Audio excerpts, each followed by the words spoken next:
Düz xət üzərində olmayan 3 nöqtəni ya da müstəvi üzərində olmayan 3 nöqtəni cüt-cüt birləşdirən düz xətlərin əmələ gətirdiyi fiqura üçbucaq deyirik. Üçbucağın növləri müxtəlif tərəfli, bərabər tərəfli, sonra bərabər yanlı var. Sonra iti bucaqlı, kör bucaqlı, düz bucaqlı olaraq növlərə ayrılır. İxtiyari müxtəlif tərəfli üçbucağa baxsaq, müxtəlif tərəfli üçbucağın da xassələri var. Bütün tərəfləri və bucaqları müxtəlif olur. Təbii ki, daxili bucaqların cəmi 180 aşmamalıdır. Xarici bucaqda 360 dərəcədir cəmi bilirik ki. Hətta eyni bir daxili bir xarici bucağın cəmi 180'dir. Çünki qonşu bucaqlardır. Müxtəlif tərəfli üçbucaqda üçbucaq bərabərsizliyi yaranır. Məsələn, alfadır, sonra beta və qamma bucaqlarını qeyd etsəm, deməli, əgər sənə tərəflərin bərabərsizliyi verilibsə və bizə deyir ki, bucaqları müqayisə ilə qayda yada düşür. Böyük bucaq qarşısında böyük tərəf, kiçik bucaq qarşısında kiçik tərəf yazılır. Deməli, ən böyük tərəf A'dır. A'nın qarşısındakı bucaq, yəni alfa daha böyükdür. Sonra baxırıq B tərəfi ortada yerləşir. Deməli, ortancıl bucağımız da B'dir. Ən kiçik C tərəfi olduğu üçün qarşısındakı qamma bucağı da ən kiçikdir. Bax, bərabərsizliyi tərəflərə görə. Eynən, əgər bucaqlar verilibsə, bucaqlara görə də tərəfləri müqayisə etmək mümkündür. Nümunə göstərək. Məsələn, 3 bucaqda verilib ki, bura 50 dərəcədir. Bura verilib 60 dərəcədir. Bura verilib 70 dərəcədir. Bizə deyir ki, ABC tərəflərini müqayisə elə. ABC tərəflərini necə müqayisə eləyəcək? Bucaqlara görə. Ən böyük bucaq baxırıq ki, 70 dərəcədir. Deməli, 70'in qabağı A daha böyükdür. Ortancıl bucaq 60'dır. Qarşısı C daha böyükdür. Və ən kiçiyi 50 dərəcə, qarşısı B ən kiçik tərəfidir. Yəni, bucaqlara görə tərəfi müqayisə etdik. Əksinə olarsa, məsələn, verilib bizə verilib, məsəl üçün, deməli, 7 cm, 8 və 9 cm müxtəlif tərəfli üçbucaqdır. Yenə deyir ki, bucaqları müqayisə elə. Bucaqları müqayisə etmək üçün yenə tərəflərə baxıram. Hansı tərəf ən böyükdür? 9.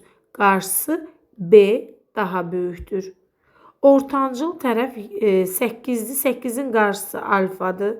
Ən kiçik tərəf 7 olduğu üçün onun qarşısı qamma ən kiçik bucağa bərabərdir.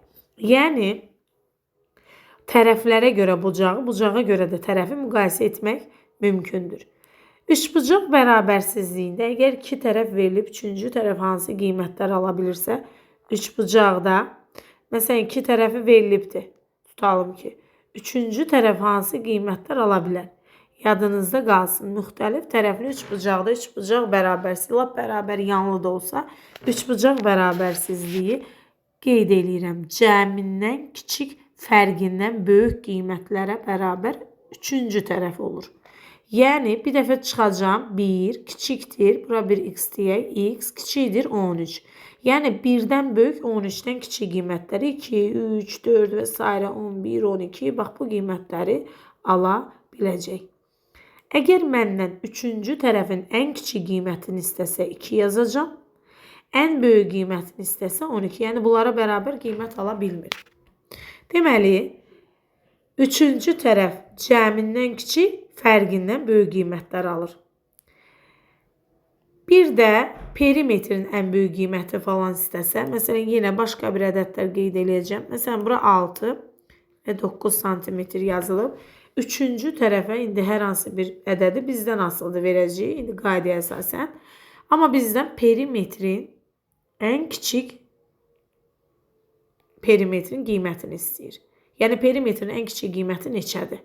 Perimetr ən kiçik qiymət alması üçün mən 3-cü tərəfə ən kiçik qiymət verməliyəm. 6 ilə 9'u demişik, axı cəmindən kiçik, fərqindən böyük.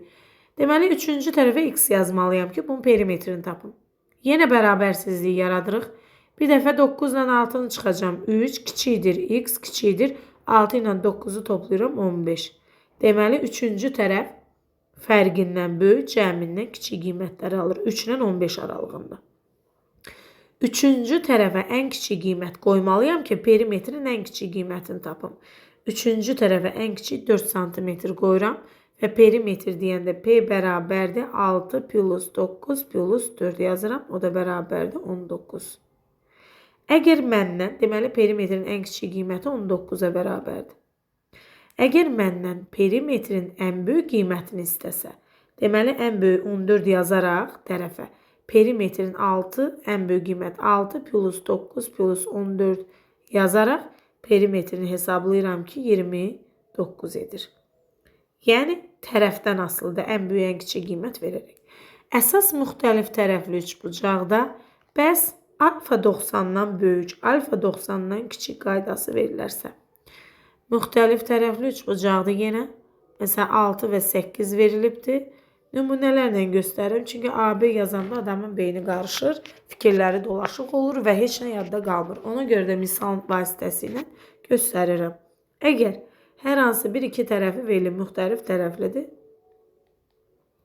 Deməli 6, 8 məlumdur və bizə təpədəki bucağın 90-dan böyük olduğunu deyir.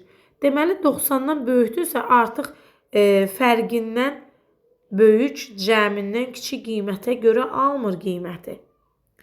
90 dərəcədən böyük o deməkdir ki, körbucaqlı üçbucaqdır. Əgər alfa 90 dərəcəyə bərabər olsa, Pifaqordan tapacam. Deməli, kök altında 36 üstəgəl 64 bərabərdir. Kök altda 100, oradan da çıxır 10. Deməli, üçüncü tərəfi 10 tapdım. Biz demişdik, cəmindən kiçik, fərqindən böyük. Deməli, baxıram ki, bunların demək, 10 ortaya yazıram x-in. Deməli, 10-dan böyük, 14-dən kiçik qiymət alacaq. Axı, 90-dan müqayisədir. Həmişəki qayda deyil. Deməli, əgər bizə desə ki, 90-dan böyükdür, deməli, tez yada düşür. Əgər bu 90 dərəcə olsa, mən Pifaqordan rəqəm tapıram 10. Deməli, 90-dan böyük, həmin o 10-dan böyük, 14-dən kiçik qiymətlər alacaq. 11, 12 və 13. Yox, əgər bizə desə ki, 90-dan kiçikdir, 90-dan kiçikdir. Yenə 90-ı ortaya yazıram. Pifaqor düzbucaqlı üçbucağa görə Pifaqordan qiyməti tapmışam. Artıq 10-dur. Deməli, o zaman 90-dan kiçik, 10-dan kiçik fərqindən böyük qiymətlər alacaq. Yəni 3, 4, buraya yazıram. 3, 4, 5, 6, 7, 8 və 9. Bax, bu qiymətləri ala bilər.